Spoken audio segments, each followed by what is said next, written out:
የጥምቀት በዓል ዋዜማ ላይ ሆነን በከተራለት ማለት ነው ሞቅ ደመቅ ያሉ የተለያዩ ፕሮግራሞችን አዘጋጅተን ከናንተ ጋር ቆይታ ስናደርግ ነበር። ግሩም የሆነ የበዓል ዋዜማ ዛሬ ነገሩ በዓል ጭምር አይደለ? ጥሩ ቆይታ እንዳደረጋችሁ አንጠራጠርም። እኔ የምፈራው ጊዜ ደረሰ። አንተ የምትፈራው ጊዜ ደረሰ። ሞቅ አድርጌ ድምጽ ይስልል ይያል ይመጣል። ሞቅ አድርጌ ጀምረ ድምጽ ሁሉ እየቀዘቀዘ አይገርምሽማ? በጣም ልዩ ነበረ።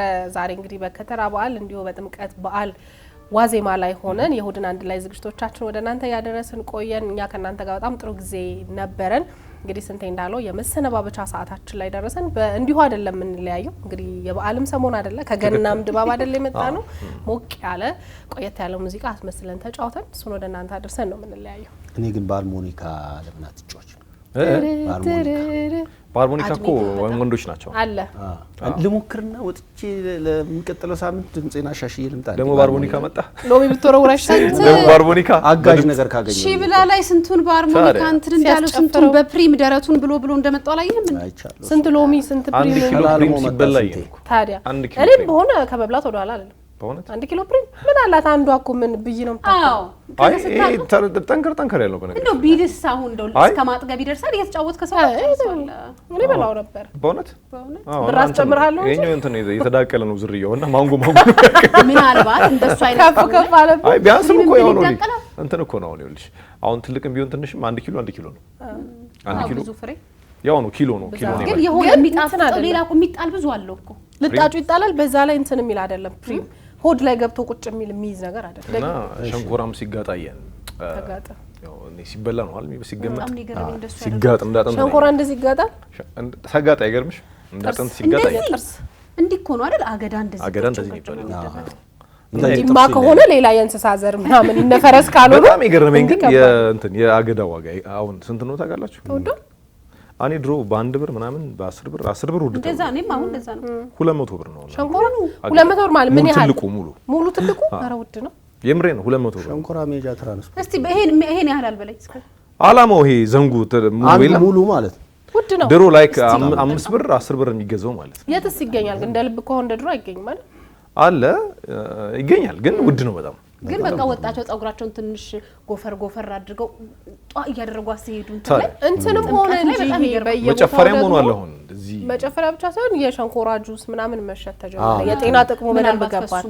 ከዛ አንፃር ይመስለኛል የጨመረው እንጂ ጥምቀት ላይ በጣም ጸጉራቸውን ያጎፈሩ ወጣቶች እሱ ሲበሉ በደንብ አስታውሳለሁ። እንደዚህ አሁን ከባህላዊ ጭፈራ ጋር ተይዞ ጥምቀት ላይ የምናያቸው የሉ የሱም ማድመቂያ ነው ሸንኮራው። ተቆርጦ እኔም ጸጉር እያለኝ በልቻለሁ።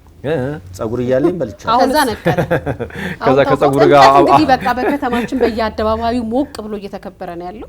በጣም ደስ የሚል ስሜት አለው። ወጣቶች፣ ሴቶች፣ ልጃገረዶች ምኖች አላውቅም ልጃገረዶች እንላለን። አሁን ሴቶቹ ደግሞ ይመጣላችሁ ብንሰለፍ ልጃገረዶች ይሄ ያበሻ እነሱ እናንተ እንደለበሳችሁት አይነት ደግሞ የተለያየ ፋሽን አይደል አሁን ያለው። በጣም ያበሻ ነገር የሚታይበት ያለበሻ ልብስ የሚታይበት በዓል ነው። ጥምቀት ያልሆነ ቀሚስ ይበጣጠስ ነው የሚባለው እውነት ነው። አሁን ደግሞ ወጣቱ እንትን ከጊዜም አላል አይደለ? ጊዜውም እየዘመነ እየተሻሻለ ሲመጣ ወጣቱም ደግሞ ከፍ እያደረገው ነውና ለበዓል በተለይ ለጥምቀት በማርች ምናምን የሚሰሩ በቡድን ምናምን የሚሰሩ ልብሶች ይሰራሉ። ዲዛይኖች የተለያዩና አርትም ነው። አንዳንድ ጊዜ ጥበብም ነው ማየው። የተለያየ አይነት ጥበብ ነው ማየውና በጣም ብዙ ደግሞ የውጭ ሀገር ሚዲያዎች የውጭ ሀገር ዜጎች ይሄንን በዓል ለመታደም ወደ ሀገራችን ይመጣሉና ዩኔስኮ ላይም እንግዲህ ዓለም አቀፍ ቅርስ ተብሎ ከማይዳሰሱ ቅርሶች አንዱ ተብሎ ጥምቀትም ተመዝግቧልና በጣም ብዙ አይኖች ወደ ኢትዮጵያ የሚሆኑበት ጊዜ ነው።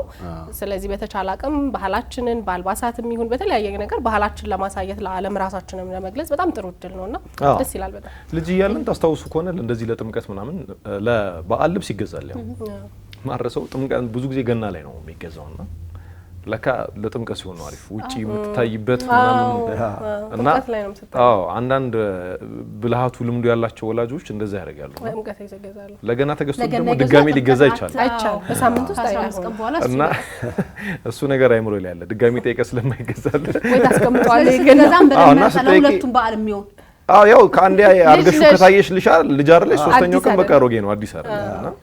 እሱ ነገር በጣም ያስቆጨኝ ነበር። ምን አለ ለጥምቀት በተገዛልኝ ነው።